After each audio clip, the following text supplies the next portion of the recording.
अस्सलाम वालेकुम everyone and welcome to my YouTube channel English with Aqib Ghafoor.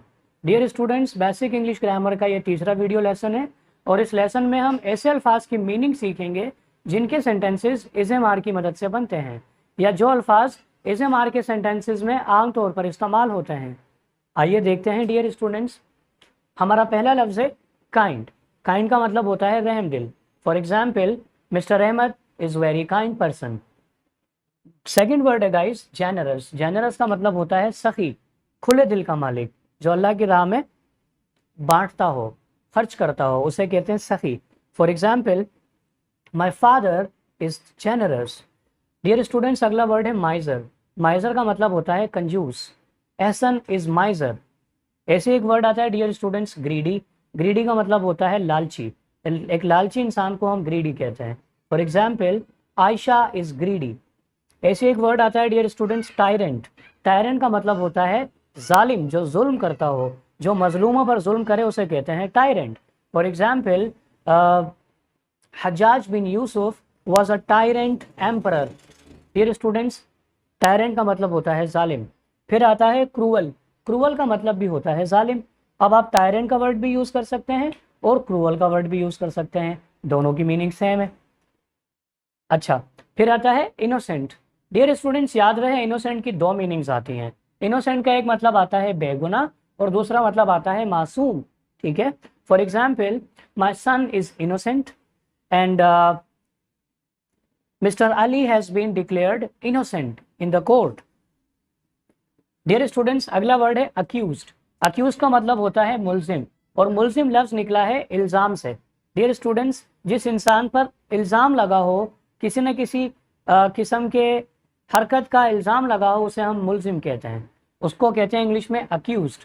For example, Umer is accused of murdering an innocent kid. ऐसे एक word है dear students clever. Clever का मतलब होता है चालाक। याद रहे क्लेवर का जो मतलब है चालाक, ये पॉजिटिव सेंस में इस्तेमाल होता है। अगर आप नेगेटिव सेंस में किसी को चालाक बनाना चाहें या चालाक बोलना चाहें कि नेगेटिव सेंस में, जो कि अच्छा ना हो, उसके लिए आप वर्ड यूज करेंगे कनिंग। कनिंग, कनिंग का मतलब भी चालाक है, क्लेवर का मतलब भी चालाक है dear students. For example, Ehsan is clever. अब यहाँ एहसन जो चालाक है वो पॉजिटिव सेंस में चालाक है, मगर अगर मैं कहूँ अवेश इज कनिंग, मतलब अवेश भी चालाक है मगर नेगेटिव सेंस में, एक ऐसा चालाक जिसके चालाक होने की वजह से सामने वाले को नुकसान हो। फिर आता है विकेड। विकेड का मतलब होता है मक्कार। फॉर एग्जाम्पल, मैट्रिक क्लास का एक सेंटेंस है, the beggar was a wicked person. Again dear students, wicked का मतलब होता है मक्कार। फिर आता है लायर, झूठा। You are a liar. अब याद रहे डियर स्टूडेंट्स, एक होता है लायर जिसकी स्पेलिंग है LIER, मगर एक है LAWYER। इस वाले लायर का मतलब होता है वकील। वकील, याद रहे डियर स्टूडेंट्स, ये पढ़ने में आएगा लॉयर जबकि ये पढ़ने में आएगा लायर, और लायर का मतलब है झूठा। For example, you are liar. अच्छा डियर स्टूडेंट्स, फिर आता है डिसलॉयल। डिसलॉयल का मतलब होता है बेवफा। बेवफा। For example, I killed my disloyal servant. मैंने अपने बेवफा या गद्दार गुलाम को मार दिया। इसी तरीके से आता है अनफेथफुल। अनफेथफुल एक ऐसे इंसान को कहते हैं जो ईमानदार ना हो, जो कि बेईमान होता है। फिर आता है डिसोबीडियंट। डिसोबीडियंट का मतलब होता है नाफरमान। डियर स्टूडेंट्स, आमतौर पर डिसोबीडियंट का वर्ड इस्तेमाल होता है या तो स्टूडेंट्स के लिए या औलाद के लिए। मतलब फॉर एग्जाम्पल, एक माँ अपने बेटे से कहती है यू आर डिसोबीडियंट, मतलब आप नाफरमान हो। डियर स्टूडेंट्स, ऐसे ही एक वर्ड आता है लॉयल। अब ये डिसलॉयल का ऑपोजिट है लॉयल। लॉयल का मतलब आता है वफादार। ठीक है। For example, I take care of my loyal servants. मैं अपने वफादार गुलामों की देखभाल करता हूँ। ओबीडियंट का मतलब आता है फर्माबरदार। अगेन डियर स्टूडेंट्स, ये डिसओबीडियंट का ऑपोजिट है ओबीडियंट। ओबीडियंट का मतलब फर्माबरदार होगा जबकि डिसओबीडियंट का मतलब होगा नाफरमान। ठीक है। अच्छा, फेथफुल का मतलब होता है ईमानदार। अगेन डियर स्टूडेंट्स, ये जो लफ्ज यहाँ पर था अनफेथफुल, ये इसके ऑपोजिट में आया ईमानदार। उसके बाद आता है ट्रस्टवर्दी। ट्रस्टवर्दी का मतलब होता है भरोसेमंद। For example, all my friends are trustworthy. मेरे सारे दोस्त भरोसेमंद हैं, अल्हम्दुलिल्लाह। आखिरी वर्ड आता है मिस्चीवस। मिस्चीवस का मतलब होता है शरारती। अब शरारती कोई बच्चा भी हो सकता है, शरारती कोई बड़ा भी हो सकता है, और शरारती कोई पालतू जानवर भी हो सकता है डियर स्टूडेंट्स। फॉर एग्जाम्पल मैं कहूँ माई कैट इज मिस्चीवस। आइए और अल्फाज देखते हैं जिनको हम इज़मार की मदद से सेंटेंसेस में इस्तेमाल कर सकते हैं। Well mannered. वेल मैनर्ड का मतलब होता है तमीज़दार या फिर खुश अखलाक। एक ऐसा इंसान जो तमीज़ से बात करे, तमीज़दार हो, उसे हम कहेंगे वेल मैनर्ड। ठीक है। फॉर एग्जाम्पल मैं कहूँ Sani is my nephew and he is very well mannered. फिर आता है इसका opposite ill mannered. Ill mannered का मतलब होता है बदतमीज़, बद अखलाक। फॉर एग्जाम्पल हमारे मोहल्ले में एक बच्चा है और मैं उससे कहूँ आप बदतमीज़ हो, यू आर इल मैनर्ड। फिर एक लफ्ज़ आता है आउटस्पोकन। आउटस्पोकन का मतलब होता है ज़बान दर्राज या फिर मुंह फट। जिसकी इतनी लंबी ज़बान हो उसे हम कहते हैं आउटस्पोकन। फॉर एग्जाम्पल एक सेंटेंस बनता है Sarim is an outspoken student. फिर आता है ब्लंट। ब्लंट का मतलब भी एक ऐसा इंसान होता है जो कोई भी बात कहते वक्त सोचे ना, बल्कि मुंह पर कोई बात कह दे, उसे हम कहते हैं मुंह फट। For example he is blunt. फिर आता है चैटर बॉक्स या फिर टॉकेटिव। चैटर बॉक्स और टॉकेटिव दोनों के दोनों एक ही इंसान के लिए इस्तेमाल होते हैं। जो इंसान बहुत ज़्यादा बातू ना हो, जो बहुत ज़्यादा बातें करता हो, बातें करता रहता हो, उसे हम कहते हैं talkative. For example I have a friend, his name is अवेस and he is very talkative. ये होता है टॉकेटिव का मतलब, मेरा दोस्त बहुत बातूना है। फिर आता है शाय। शाय जो है, शाय का मतलब होता है एक शर्मीला इंसान। ठीक है। For example my younger brother Mohammad Wasif is a shy person. ठीक है। शाय का ऑपोजिट बन जाएगा कॉन्फिडेंट। एक ऐसा इंसान जिसमें कॉन्फिडेंस हो, जो कि पुरएतमाद हो, उसे हम कहते हैं confident. For example Ali is confident boy. इस तरीके से आप इसका इस्तेमाल करते हैं। अच्छा, फिर आता है टिमिड। टिमिड का मतलब होता है डरपोक या फिर बुज़दिल। कुछ बच्चे होते हैं जो डरपोक होते हैं या बुज़दिल होते हैं, उनको हम कहते हैं टिमिड। फॉर एग्जाम्पल माज इज़ टिमिड, मतलब माज बुज़दिल है। अच्छा, इसका ऑपोजिट बनेगा ब्रेव या फिर करेजस। दोबारा बता दूं, ब्रेव या फिर करेजस। इसको पढ़ेंगे करेजस, करेजियस नहीं पढ़ेंगे, करेजस। इन दोनों की मीनिंग बनती है बहादुर या फिर निडर। फॉर एग्जाम्पल मैं कहूँ कि Umed is a courageous boy. ठीक है। या फिर Umed is a brave boy. अच्छा, फिर आता है रिच। अब याद रहे, रिच, वेल ऑफ, अफ्लुएंट या फिर वेल्दी, इन चारों की मीनिंग आती है अमीर। दौलतमंद इंसान जो होता है, जो खाते पीते घराने के लोग होते हैं, उनको बोलते हैं अमीर। ठीक है। आप अमीर को रिच भी कह सकते हैं, अमीर को आप वेल ऑफ भी कह सकते हैं, अमीर को आप अफ्लुएंट भी कह सकते हैं। जबकि वेल्दी के दो मानी आते हैं, एक आता है दौलतमंद, दूसरा आता है अमीर।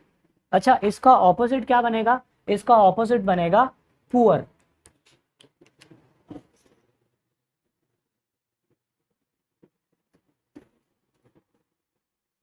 आप उसको पुअर भी कह सकते हैं और डेस्टिट्यूट भी कह सकते हैं। दोनों की मीनिंग सेम है। दोनों की मीनिंग बनती है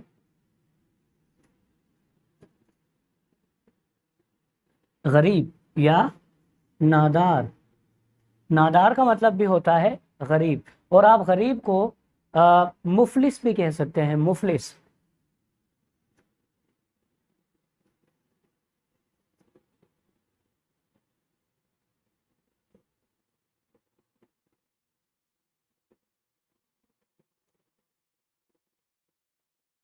मुफलिस। आप गरीब को मुफलिस भी कह सकते हैं, गरीब भी कह सकते हैं और नादार भी कह सकते हैं। एक और लफ्ज़ आता है ज़रूरतमंद। ज़रूरतमंद को अंग्रेजी में आप कहते हैं, ज़रूरतमंद गरीब के सेंस में ही इस्तेमाल होता है।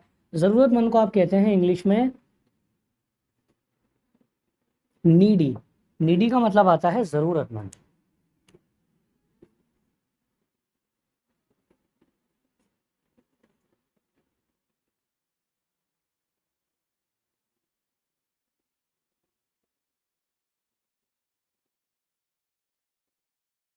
ट्रेटर, ट्रेटर का मतलब होता है गद्दार या फिर बागी।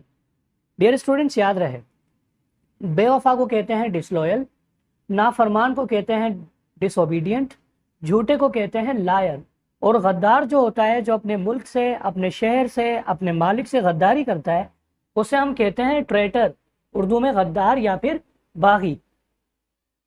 सेल्फिश, सेल्फिश का मतलब होता है मफाद परस या फिर मतलबी इंसान। एक ऐसा इंसान जो अपना मतलब निकल जाने के बाद दूसरों के काम नहीं आता, उसे हम कहते हैं सेल्फिश। ये जुमला अक्सर सुनने में आता है, फॉर एग्जाम्पल तुम मतलबी हो, you are selfish.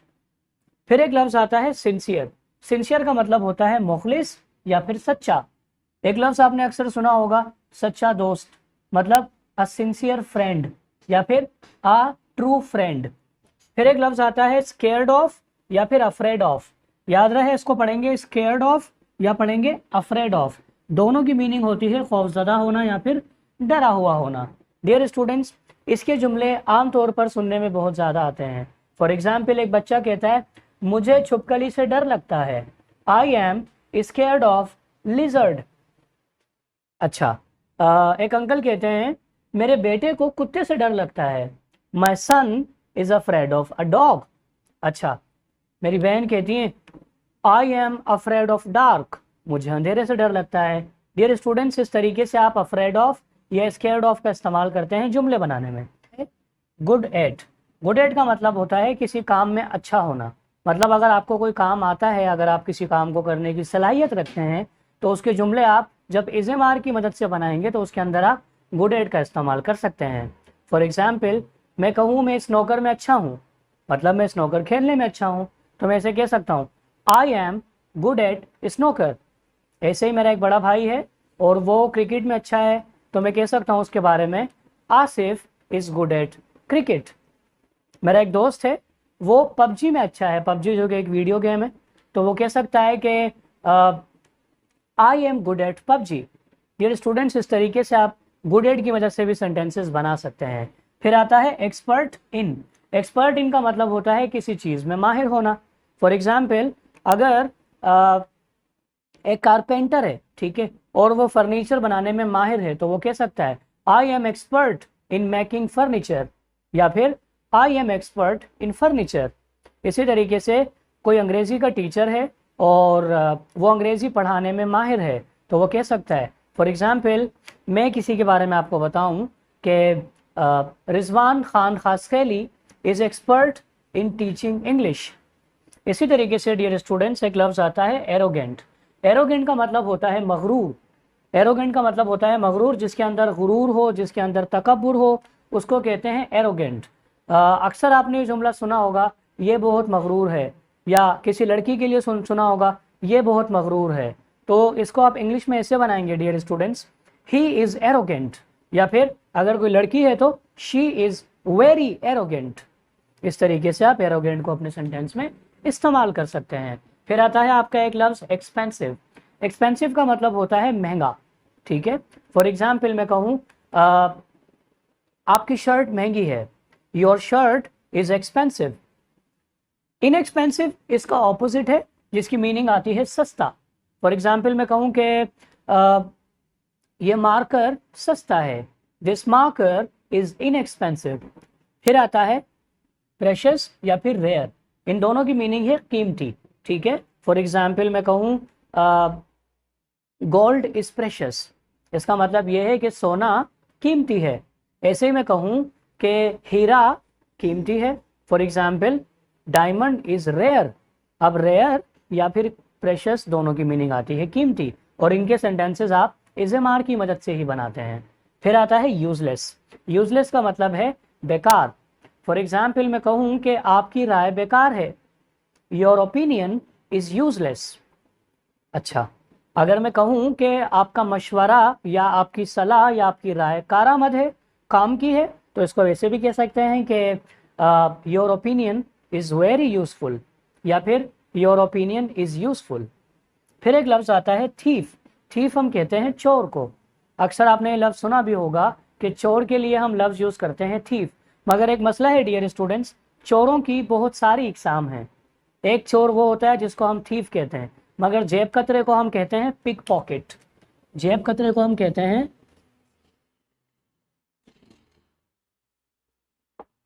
Pick pocket, मतलब जो लोगों की जेब काटता हो।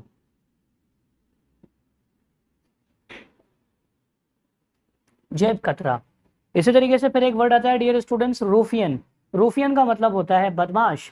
अब बदमाश हो या गुंडे हो, उनके लिए आप रूफियन का लफ्ज़ यूज़ कर सकते हैं। याद रहे, एक तो लफ्ज़ होता है रूफियन, और आप एक और लफ्ज़ इस्तेमाल कर सकते हैं रूफियन के लिए इंग्लिश में, और वो है ये है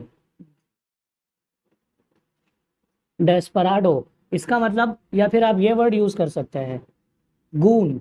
डेस्पराडो, गून और रूफियन, तीनों की मीनिंग तकरीबन सेम आती है। डेस्पराडो हम कहते हैं गुंडे को, और गून भी हम कहते हैं गुंडे को, और रूफियन हम बदमाश के लिए यूज़ करते हैं, गुंडों के लिए भी यूज़ कर सकते हैं।